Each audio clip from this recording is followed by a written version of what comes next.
Bonjour à tous, donc je suis ravie d'être devant vous cet après-midi, même si c'est virtuellement, et ravie de faire cette présentation. Je suis donc Anna Potoki, je suis actuellement maître de conférence en sciences de l'éducation au sein d'un laboratoire qui s'appelle le LARAC, laboratoire de recherche sur les apprentissages en contexte, et qui dépend de l'Université Grenoble-Alpes. Et j'étais auparavant maître de conférence en psychologie du développement au sein du CERCA de l'Université de Poitiers, avec donc dans la même équipe de recherche que Jean-François Rouet. Je profite de cette introduction pour remercier également Marie Mégard pour cette sollicitation et cette participation à cet après-midi de formation. Pour ma part, je vais centrer ma présentation sur les travaux que nous avons menés afin de tester des pistes d'intervention pour améliorer la lecture fonctionnelle chez l'enfant. Alors, pour faire un bref rappel d'éléments qui vous ont déjà été présentés dans la conférence de Jean-François Rouet, nous considérons que dans la lecture fonctionnelle, outre la lecture et la compréhension du contenu des énoncés en tant que tels, eh bien, la lecture et la réussite des activités de lecture nécessitent également tout un tas de processus et compétences en amont, finalement, de vraiment l'analyse sémantique du contenu des textes, qui vont comprendre, par exemple, comme ça vous l'a été présenté par Jean-François Rouet, la capacité à bien comprendre la tâche, les demandes de la tâche et à construire ce qu'on appelle un modèle de tâche. Ce modèle de tâche va guider l'engagement du lecteur dans sa lecture, c'est-à-dire qu'il va ainsi sélectionner éventuellement les documents ou parties du document qui apparaissent pertinentes à lire en fonction des demandes de la question et ou les stratégies de lecture qu'il mettra en place pour parcourir les documents. Et puis la lecture fonctionnelle implique aussi également, au-delà de l'analyse sémantique du contenu des textes, des processus en aval, finalement, qui vont permettre d'évaluer l'information lue en termes de pertinence par rapport à la question de départ ou de suffisance pour répondre à la question de départ, et puis permettre ainsi au lecteur de donner une réponse qui soit en adéquation avec le modèle de tâche qu'il avait au départ construit. Les difficultés de lecture des jeunes élèves peuvent concerner chacune de ces composantes-là. C'est-à-dire que la plupart des travaux se sont effectivement intéressés à la difficulté de lecture et de mise en sens des énoncés en tant que tels, mais d'autres travaux, dont les nôtres, et qui ont aussi été évoqués précédemment, montrent que les faibles lecteurs peuvent aussi être faibles lecteurs parce qu'ils échouent dans ces processus en amont ou en aval de la lecture des documents. Plus particulièrement, certains travaux ont montré que les faibles lecteurs, faibles compreneurs, avaient des difficultés à élaborer un modèle de tâche pertinent, précis, c'est-à-dire à se construire une représentation mentale de la tâche qu'il devait réaliser ou de la question à laquelle il devait répondre en lisant le document.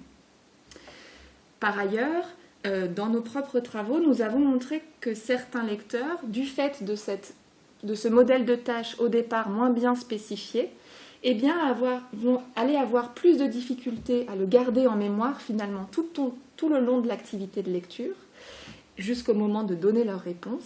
Et ainsi, on allait observer des situations dans lesquelles les lecteurs avaient oublié ce qu'ils cherchaient en fait, donc ne pouvaient plus répondre à la question qu'ils avaient oubliée, ou bien allaient donner une réponse seulement partielle, puisqu'ils avaient en fait simplifié entre-temps la question de départ.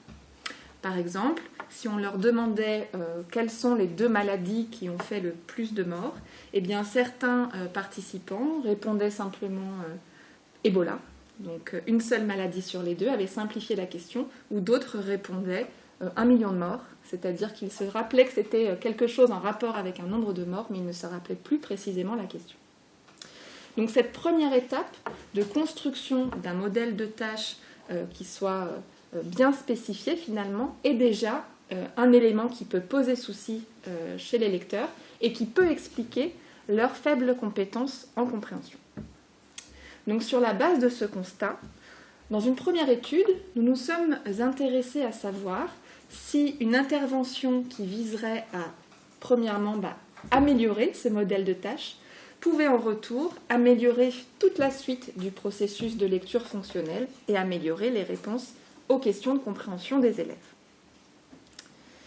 Dans la littérature, certains travaux ont montré que simplement faire reformuler les questions aux élèves n'était pas suffisant et pas efficace. Pourquoi ? Parce que les faibles compreneurs, en fait, reformulaient mal ces questions, donc partaient avec un mauvais modèle de tâche. Et certains travaux menés chez des lecteurs plus âgés semblaient suggérer que l'ajout d'une question sur la question, c'est-à-dire de poser une question plus précise sur la question de compréhension, serait plus efficace, notamment pour les faibles lecteurs, faibles compreneurs. Sur cette base, nous avons donc mené une étude dans laquelle nous nous sommes intéressés à l'effet de cet ajout d'une question sur la question sur les performances en lecture fonctionnelle d'élèves scolarisés en classe de CM2. Alors pour cela, nous avons placé ces élèves dans une situation de lecture fonctionnelle. Concrètement, on posait d'abord une question à ces élèves, par exemple, quelle est la taille du taipan ? Puis on leur proposait un document qu'ils devaient lire pour pouvoir répondre à cette question. Ces documents étaient des documents entre guillemets complexes, en tout cas qui comprenaient des thématiques multiples sur une même thématique générale. Donc ici, l'Australie et ses animaux dangereux, qui se déclinaient en 3 grandes thématiques, le taipan, le requin blanc et le crocodile marin. Et chacune de ces thématiques comprenait également 2 paragraphes évoquant des éléments spécifiques et différents par rapport à ces sous-thématiques, chaque paragraphe étant précédé d'un sous-titre. La réponse à cette question, à la question qui leur était posée, se trouvait à chaque fois à un endroit spécifique du texte. Donc c'était des questions de prélèvement par rapport en référence à la typologie qui vous a été présentée précédemment. Puis, on demandait aux élèves de répondre le mieux possible et le plus rapidement possible à cette question. Et une fois qu'ils avaient trouvé la réponse, ils devaient nous la donner. Tout le long de cette procédure, nous enregistrions leurs mouvements oculaires, c'est-à-dire que les textes étaient présentés sur un écran d'ordinateur qui contenait une petite caméra et qui permettait de suivre leurs mouvements des yeux lorsqu'ils étaient en train de lire le document, ce qui nous permettait, nous, d'analyser les stratégies de lecture qu'ils utilisaient. Donc tous les participants étaient placés dans cette situation, mais nous avons contrasté et comparé 2 conditions expérimentales. Pour un premier groupe d'élèves, nous avons, au moment où, juste après avoir présenté la question « Quelle est la taille du taipan ?», posé une question sur cette question. Cette question sur cette question nous permettait, en tout cas c'était notre hypothèse, d'améliorer leur modèle de tâche, c'est-à-dire de réfléchir à la question avant de se mettre à lire le texte. Et cette question était « Qu'est-ce que tu dois chercher pour répondre à cette question ?» Donc par exemple, pour « Quelle est la taille du taipan ?», nous nous attendions à « Qu'est-ce que tu dois chercher ? Je dois chercher une longueur, donc une taille, une longueur, je dois chercher un chiffre, etc. » Et puis, un second groupe d'enfants a été placé dans une condition dite contrôle, c'est-à-dire qu'on leur posait aussi une question sur la question, mais cette question était entre guillemets superficielle. Par exemple, est-ce que le mot « quel » est dans la question ? Et a priori, ne visait pas à améliorer le modèle de tâche en tant que tel. Et donc, nous avons comparé les performances obtenues par ces 2 groupes d'élèves, donc dans la condition modèle de tâche amélioré et dans la condition contrôle, tout d'abord sur leurs performances dans les réponses à ces questions. Et ce que nous avons pu observer, c'est que les participants et les élèves qui étaient dans la condition modèle de tâche amélioré amélioraient effectivement leurs réponses aux questions de compréhension. Donc ça leur permettait de mieux répondre à ces questions. Toutefois, les résultats étaient plus mitigés en ce qui concerne les stratégies de lecture employées par les élèves dans les 2 conditions, c'est-à-dire que concrètement, nous n'avons pas, ou très peu, observé de différence entre les élèves de la condition modèle de tâche améliorée ou les élèves de la condition contrôle en ce qui concerne leur stratégie d'exploration visuelle des textes, donc en lien avec tout ce que Jean-François Rouet vous a présenté tout à l'heure et les différents types de stratégies plus ou moins linéaires ou plus ou moins sélectives, Et également, nous n'avons pas trouvé de différence entre ces deux groupes d'élèves en termes de temps de recherche, c'est-à-dire qu'ils étaient aussi rapides pour trouver la réponse, quelle que soit la condition. Donc en résumé, cette première étude qui s'intéressait à regarder si l'amélioration de la première étape, entre guillemets, de la lecture fonctionnelle, c'est-à-dire l'amélioration du modèle de tâche, permettait d'améliorer toute la lecture fonctionnelle, eh bien nous avons observé que les résultats montraient que effectivement ça permet d'améliorer le produit, c'est-à-dire le résultat de la lecture fonctionnelle, c'est-à-dire les réponses aux questions, les performances aux réponses aux questions, mais que nous n'observions pas d'effet sur les processus, c'est-à-dire sur les stratégies utilisées par les élèves. Ce qui n'est pas totalement étonnant puisque nous n'intervenions pas sur cet effet de stratégie. Ce qui fait que, et sur la base de ces premiers résultats, dans une seconde étude, nous avons cherché à développer une intervention à la lecture fonctionnelle un peu plus générale, je dirais un peu plus globale, qui allait faire travailler les élèves sur chacune des étapes de la lecture fonctionnelle. Cette étude a été menée notamment dans le cadre de la thèse de Julie Hérol, qui a soutenu récemment, décembre 2020, thèse qui a été menée dans le cadre d'un contrat CIFRE, c'est-à-dire en collaboration avec Réseau Canopé, et qui a amené au développement d'un manuel qui s'appelle un Agir, qui est un manuel diffusé par Réseau Canopé et dans lequel vous pourrez retrouver l'ensemble des éléments dont je vais vous parler cet après-midi. Dans cette étude, nous avons pris également des élèves de CM2, donc au départ 139 élèves de CM2, que nous avons répartis aléatoirement, tout en nous assurant qu'ils étaient équivalents sur tout un tas de mesures. Donc nous les avons répartis en deux groupes. Un groupe expérimental qui a été entraîné à la lecture fonctionnelle et un groupe contrôle qui a reçu un entraînement, donc contrôle dans notre cas, à la compréhension et la production écrite de texte. Pour valider l'efficacité de l'intervention que nous avons développée sur la lecture fonctionnelle, nous avons utilisé un paradigme classique, donc de type pré-test, période d'entraînement et post-test, et nous avons comparé les progrès réalisés dans le groupe expérimental à ceux réalisés dans le groupe contrôle entre les périodes de pré-test et de post-test. La période d'entraînement s'est étalée sur 5 semaines consécutives et j'y reviendrai, mais chaque semaine, les élèves participaient à 2 ateliers de 45 minutes, soit d'entraînement à la lecture fonctionnelle, soit d'entraînement à la compréhension et à la production écrite pour le groupe contrôle. Je vais rentrer maintenant un peu plus dans le détail de cette intervention sur la lecture fonctionnelle. Donc cet entraînement et le matériel qui a été développé pour cet entraînement a été développé donc en collaboration avec Réseau Canopé et des enseignants. Et les enseignants ayant pris part à cette étude ont été au préalable formés à la fois sur les processus cognitifs, linguistiques impliqués en lecture fonctionnelle et également sur les outils que nous avions développés. Donc il y a eu une journée de formation préalable des enseignants prenant part à l'étude. Ce qui a permis que l'intervention développée ait été mise en place par les enseignants eux-mêmes dans leur classe, c'est-à-dire que ce n'était pas nous les expérimentateurs qui travaillions avec les élèves sur les différents exercices que nous avions proposés, mais c'était vraiment pris en charge et mis en place par les enseignants eux-mêmes dans leur classe.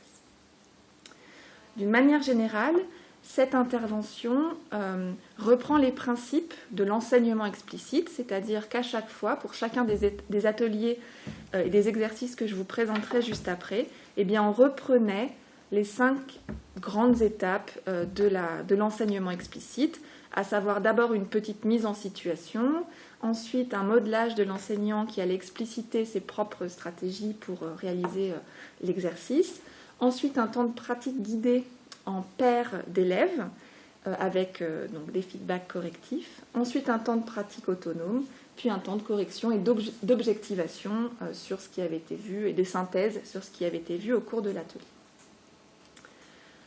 Au total, donc l'entraînement a été réalisé sur une période de 5 semaines, donc il y avait 5 modules d'entraînement.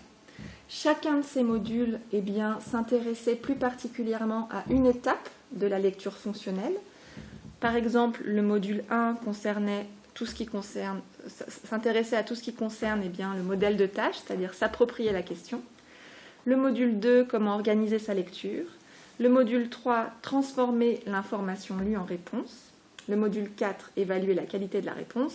Et enfin, le module 5 était un module pour des mises en situation un peu plus réelles, c'est-à-dire devenir autonome dans la recherche d'informations, des exercices qui, comme vous le verrez, reprenaient un peu toutes les étapes précédentes dans des vraies situations de recherche d'informations. Et chacun de ces modules était composé donc de 2 ateliers, puisque les élèves travaillaient sur 2 fois 45 minutes par semaine sur ces ateliers. Donc je vais balayer assez rapidement ces différents modules et chacun des ateliers pour vous présenter un peu des exemples d'exercices que nous avions donnés lors de cette intervention. Donc le premier module s'intéressait à la première étape de la recherche d'informations, c'est-à-dire l'appropriation par l'élève de la question qui lui était posée, donc la construction d'une représentation mentale de la question, la construction du modèle de tâche. Dans le premier atelier, nous faisions d'abord réfléchir les élèves sur les mots clés de la question, c'est-à-dire les mots thématiques de la question, et également nous les faisions réfléchir sur le type d'information qu'ils allaient devoir trouver pour répondre à la question en raisonnant sur le mot interrogatif contenu dans la question. Concrètement, pour ce qui concerne les mots thématiques, on leur proposait une série de questions et les élèves étaient entraînés à identifier les mots-clés, donc les mots thématiques de cette question, c'est-à-dire les mots importants pour répondre à cette question. Donc dans la question « Combien de litres d'eau un Français utilise-t-il par jour ?», les mots-clés sont « litres d'eau, français et jour ». Puis on les amenait également à réfléchir sur donc, le mot interrogatif des questions et comment le mot interrogatif nous donne des pistes sur le type d'information qu'ils allaient devoir trouver dans le texte. Par exemple, pour la question « Où l'avion solaire a-t-il atterri ?», on leur demandait à chaque fois d'entourer le mot interrogatif et de dire, selon eux, quel type d'information était nécessaire pour répondre à cette question et en relation avec ce mot interrogatif. Est-ce que où suggère qu'on cherche une quantité, une période, un lieu, une cause, etc. J'ai oublié de préciser, mais comme là je vous montre les exercices de mise en application, mais en amont, il y avait un temps de mise en situation, de petites explications théoriques sur les éléments, les connaissances nécessaires pour réaliser cette tâche et un temps de modelage, comme je l'ai dit, où l'enseignant réalisait lui-même les tâches et explicitait son propre raisonnement et ses propres stratégies pour résoudre la tâche. Toujours dans ce même module autour de l'appropriation de la question, le deuxième atelier amenait les élèves à reformuler entre guillemets les questions sur la base de l'analyse des mots thématiques et du mot interrogatif. Par exemple, on les amenait à reformuler la question suivante « Où habitent les grands-parents de Léa ?» Et à chaque fois, ils devaient dire « Je dois trouver… » Donc ici, il fallait analyser le mot interrogatif. Donc je dois trouver un lieu et qui correspond à… Et ici, ils devaient mettre en lien avec les mots thématiques de la question qu'ils devaient souligner, donc qui correspond à l'endroit où habitent les grands-parents de Léa.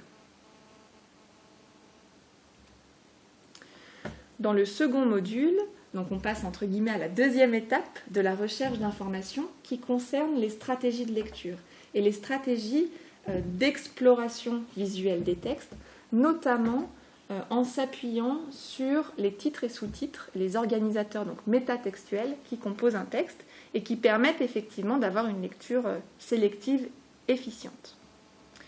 Dans le premier atelier, on amenait les élèves à finalement réfléchir sur ces titres et à identifier, selon eux, parmi une liste de titres, les titres pertinents dans lesquels la réponse à la question qui leur était posée était susceptible de se trouver dans le paragraphe qui suivait ce sous-titre. Mais ici, c'était vraiment juste un raisonnement sur le titre ou le sous-titre en tant que tel.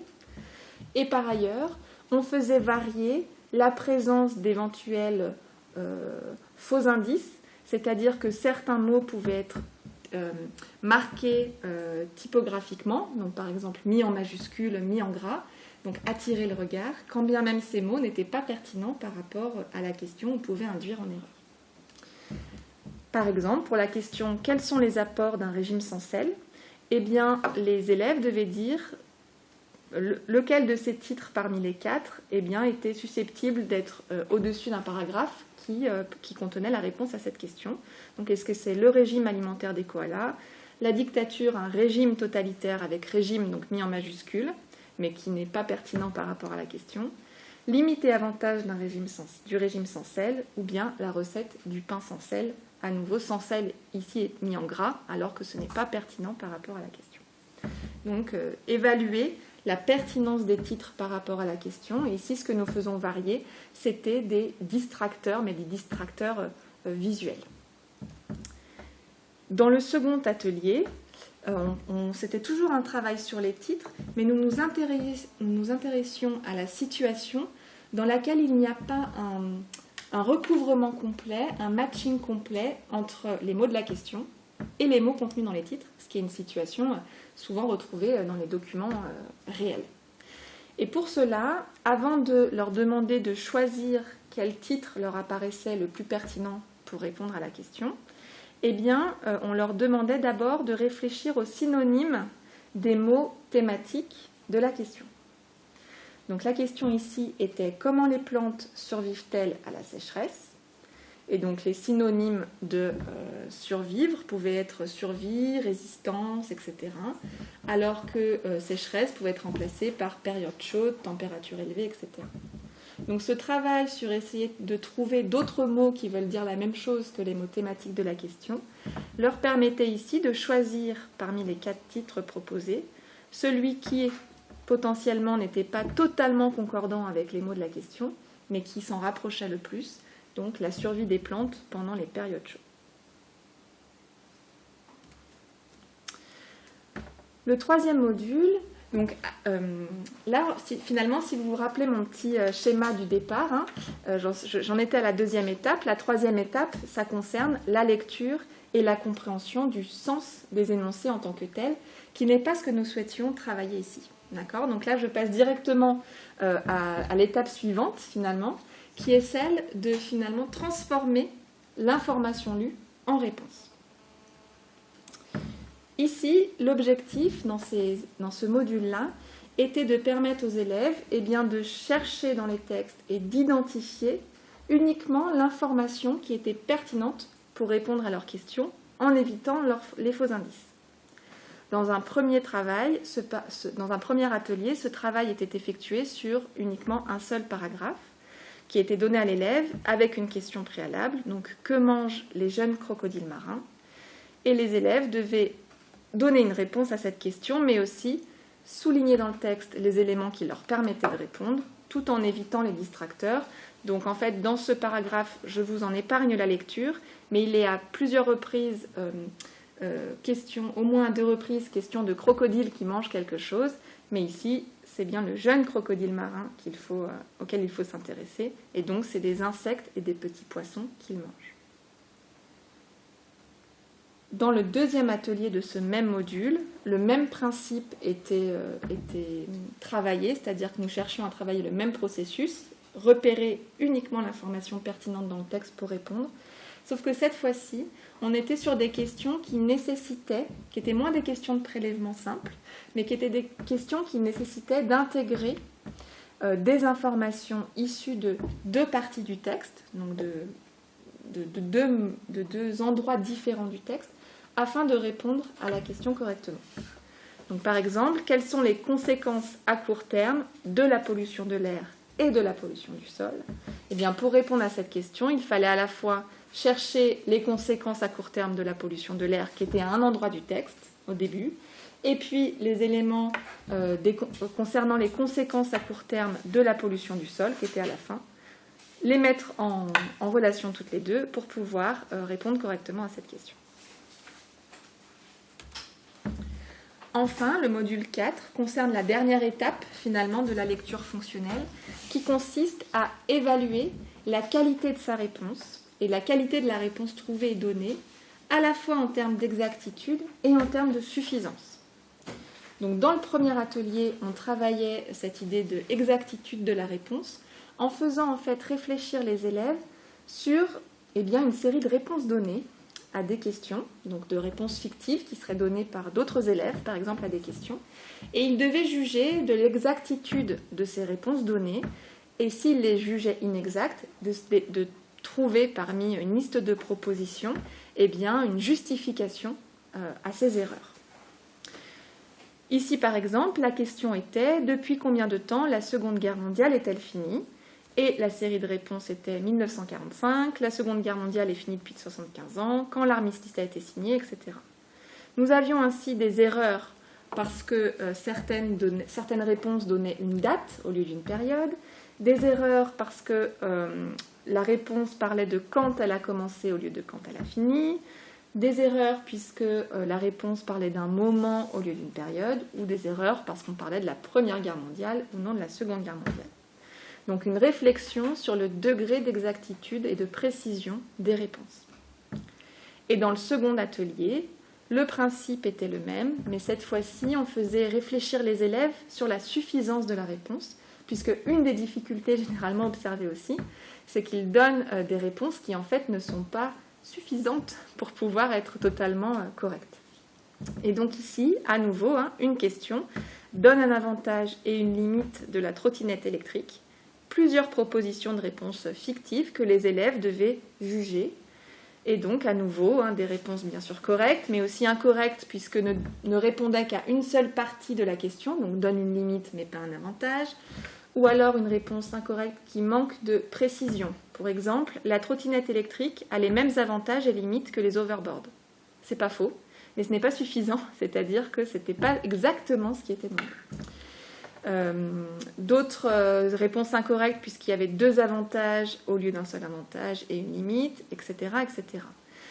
Tout ce travail sur l'évaluation de la suffisance et de l'exactitude et de la précision des réponses données permet aussi de faire réfléchir l'élève. Je ne l'ai pas spécifié, mais en fait à chaque fois il faisait de nouveau le petit travail de réflexion et d'identification des mots-clés de la question, du mot interrogatif, etc.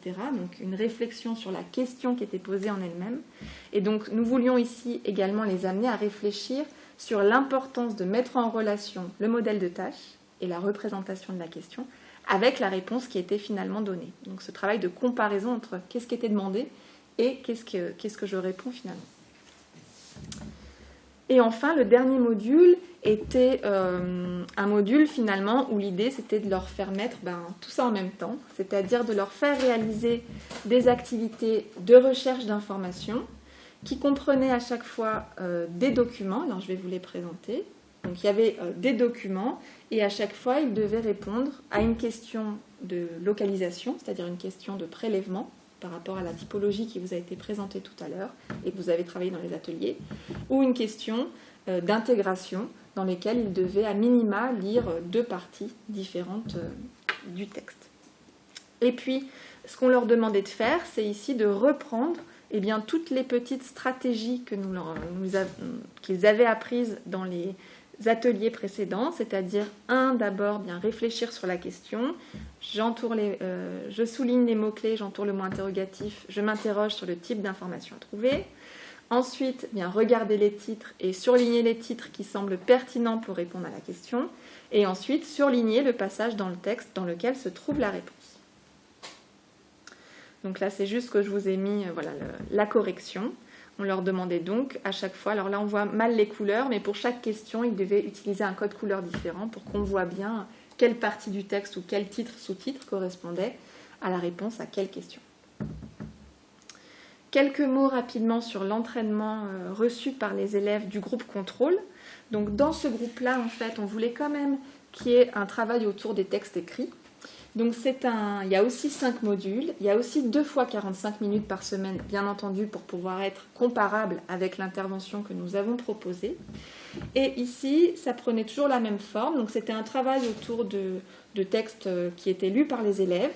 Dans l'atelier 1, ils devaient réfléchir à certains aspects, entre guillemets, syntaxiques ou grammaticaux liés à ce texte. Ça pouvait être la forme négative, la ponctuation, les compléments de phrase, les préfixes, suffixes, etc.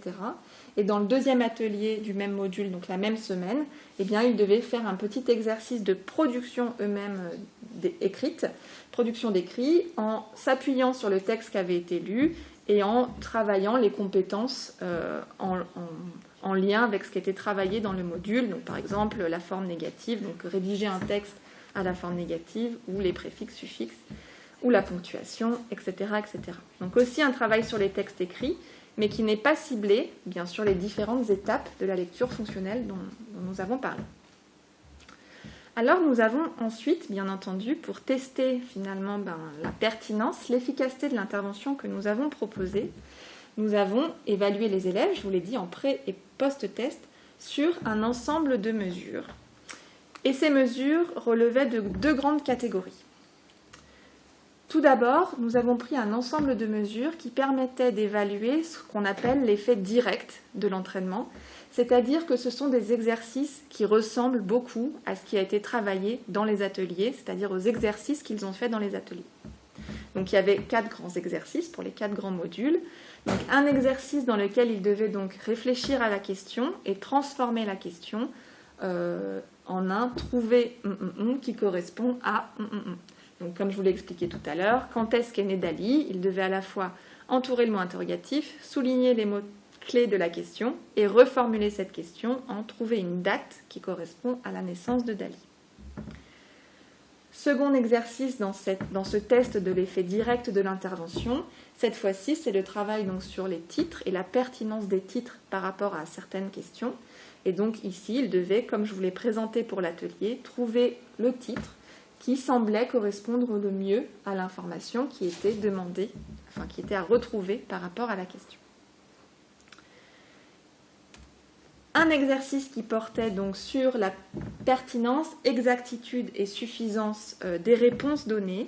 Donc à nouveau, il devait réfléchir sur une question. Combien de temps un avocat met-il à mûrir? On leur faisait une série de propositions de réponses possibles données par d'autres élèves, et ils devaient, enfin de manière fictive, et ils devaient juger de l'exactitude et de la suffisance de ces réponses données, et en cas de réponse considérée comme incorrecte ou insuffisante, ils devaient donc trouver une justification. Cette justification, vous voyez, ils devaient relier avec des justifications possibles. Et enfin, un dernier exercice qui ressemble à celui du module 4, dans lequel il devait répondre à 2 questions sur un texte, une question de localisation, de prélèvement, une question d'intégration, et à chaque fois, à la fois répondre à la question, mais aussi surligner les passages du texte qui permettaient de répondre à chacune de ces questions. Donc ça, c'est les mesures qui concernent l'effet direct, c'est-à-dire que lorsque l'on fait une intervention sur un processus, on regarde déjà si ce processus a été amélioré. Donc nous avons travaillé sur chacune des étapes de la recherche de la lecture fonctionnelle, et donc nous regardons dans un premier temps si effectivement chacune de ces étapes s'est améliorée. Et puis, donc ça c'est important, de montrer que ce qu'on a entraîné a effectivement progressé, mais ce qui est surtout important, c'est d'observer un effet de transfert, d'accord ? C'est-à-dire que les compétences que les élèves ont acquises au cours d'exercices spécifiques, eh bien, se transfèrent quand on enlève entre guillemets les aides et quand on enlève le prédécoupage de toute l'activité et qu'on leur demande de réaliser une tâche écologique de lecture fonctionnelle, c'est-à-dire que cette fois-ci, on leur donne une double page de manuel scolaire.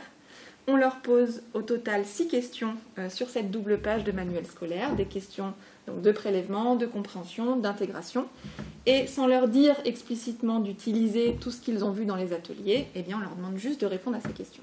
Et on espère qu'ils utilisent ce qu'ils ont vu dans les ateliers. En termes de résultats, sur ces 2 grands domaines de tâches, effet direct et effet de transfert, en comparant donc les progrès réalisés dans le groupe expérimental et dans le groupe contrôle, eh bien on observe les choses suivantes. En ce qui concerne l'effet direct de l'intervention, c'est-à-dire les petits exercices qui viennent évaluer ce qui a été concrètement travaillé dans les ateliers, on observe ce qu'on appelle donc une interaction significative, c'est-à-dire qu'au pré-test, avant toute intervention, le groupe expérimental et le groupe contrôle sont équivalents. Par contre, au post-test, après l'intervention, Cette fois-ci, le groupe expérimental présente des performances significativement supérieures à celles du groupe contrôle.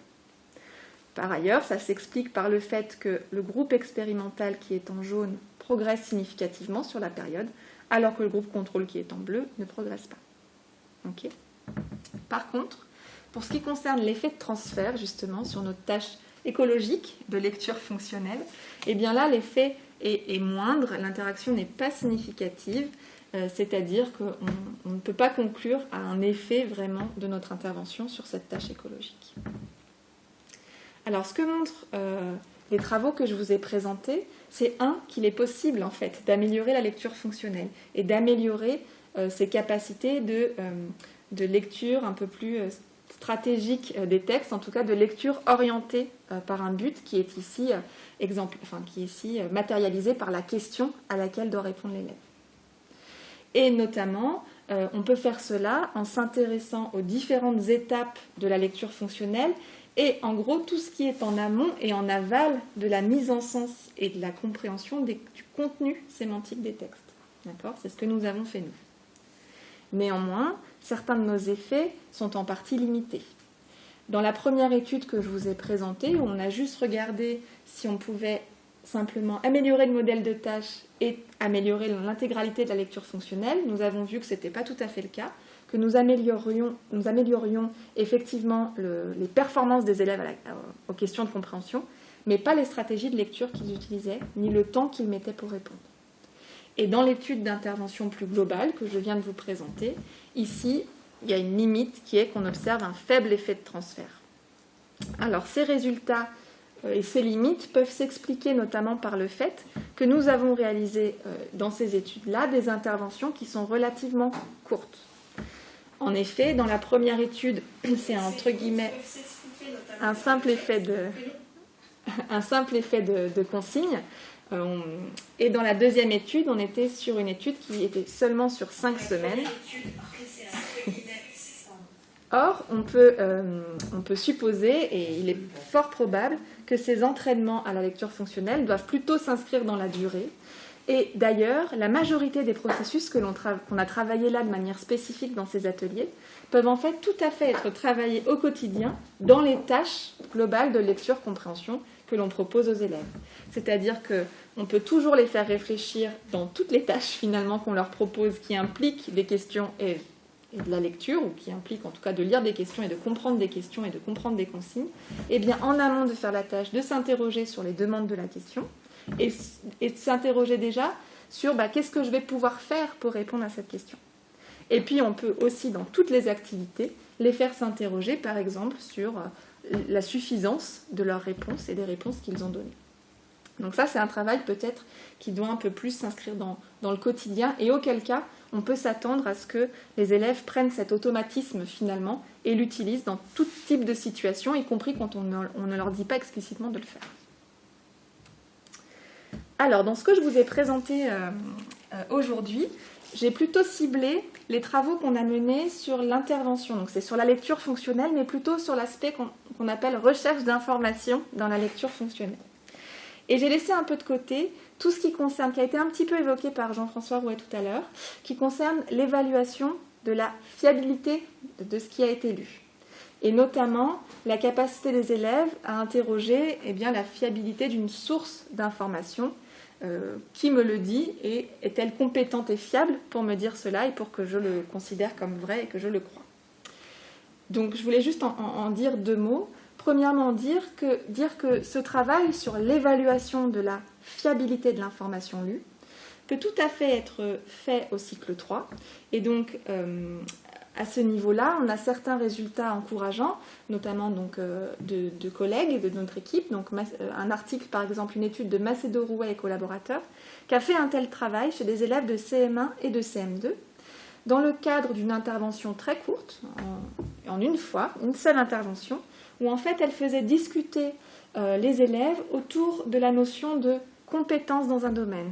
C'est-à-dire qui a le plus de connaissances dans tel ou tel domaine. Par exemple, à votre avis, qui a le plus de connaissances dans le domaine de la nutrition pour les enfants et qui peut donc avoir le plus de compétences et être le plus fiable quand il me donne des informations sur ce sujet-là par exemple à propos des goûters à donner ou pas aux enfants à telle ou telle heure. Et ce qui a pu être montré dans cette étude, c'est que ce type d'intervention, donc qui concerne finalement l'évaluation de la compétence d'une source pour rendre compte de sa fiabilité, a effectivement permis d'améliorer la capacité des élèves, et notamment, et c'est ça qui est intéressant, des élèves qui sont faibles compreneurs au départ, à évaluer, à juger de la compétence des sources et de leur fiabilité. Par contre, l'idée quand même, dans cette intervention ou ces interventions sur la lecture fonctionnelle, c'est de dire que peut-être il faut séquencer, entre guillemets, cet apprentissage de la lecture fonctionnelle. Je pense qu'on y reviendra dans la conclusion. Mais peut-être que le travail sur les stratégies de lecture, s'interroger sur la question, mettre en œuvre les stratégies adéquates pour répondre à cette question, etc., c'est un travail qui est tout à fait pertinent pour le cycle 3. Qu'un premier travail et que des premières notions autour de la question de l'évaluation critique de l'information lue peut aussi être pertinente et utile pour les élèves dès cet âge-là. Mais peut-être que tout ce qui concerne la lecture fonctionnelle dans le sens évaluer par exemple la fiabilité et la crédibilité d'informations qui seraient présentées sur Internet, donc des situations avec des documents multiples, des sources contradictoires, etc. etc. Peut-être que ça, c'est un travail à réaliser plutôt au cycle 4, plutôt au collège. En tout cas, c'est ce que nous faisons nous dans nos travaux, ce que nous avons fait dans le cadre de 2 projets financés par l'Agence nationale de la recherche, donc un projet qui s'est terminé en 2016 et un projet qui est en cours, qui vise justement à développer une plateforme d'entraînement, d'évaluation et d'entraînement de ces stratégies de lecture fonctionnelle au collège et plus particulièrement de ces capacités d'évaluation de l'information lue. Voilà, je vous remercie de votre attention et puis je pense que nous allons nous retrouver juste après pour un débriefing des ateliers et puis également répondre à vos éventuelles questions. Merci beaucoup. Donc je vais répondre à quelques questions en attendant que tout soit prêt pour le débriefing des ateliers. Une question sur une connaissance d'études. Est-ce que vous avez connaissance d'études sur le caractère distracteur des illustrations dans un document hybride ? Voilà. Quelqu'un se demande si on a étudié en fait dans quelle mesure les illustrations captent l'attention de certains élèves au détriment des textes. Oui, tout à fait. Il y a des travaux qui ont été menés là-dessus. Alors, il y a, en fait, sur la présence d'images ou la présence même d'éléments multimédia, voire d'éléments dynamiques, d'images dynamiques dans les documents, ce qui a été montré, c'est que parfois ça peut effectivement gêner, notamment si c'est des illustrations en fait, qui ne sont pas directement utiles pour la compréhension du concept en question, etc. Mais par contre, que dans certaines situations, ça peut effectivement être utile parce que ça vient soutenir, aider la compréhension du concept ou de la thématique développée. Et ou que parfois, l'illustration dans le cadre du récit narratif, par exemple, va contenir des éléments qui ne sont pas forcément présents dans le texte et donc qui vont soutenir l'inférence et la compréhension des élèves. Là-dessus, en synthèse et peut-être en document vulgarisé, je crois que c'est présent dans un ouvrage de Tricot et Amadieu, qui doit s'appeler Mythes et réalité autour de l'innovation, autour du numérique. Et je crois qu'ils ont un chapitre sur cette question des images et de la présence des images. D'accord, merci.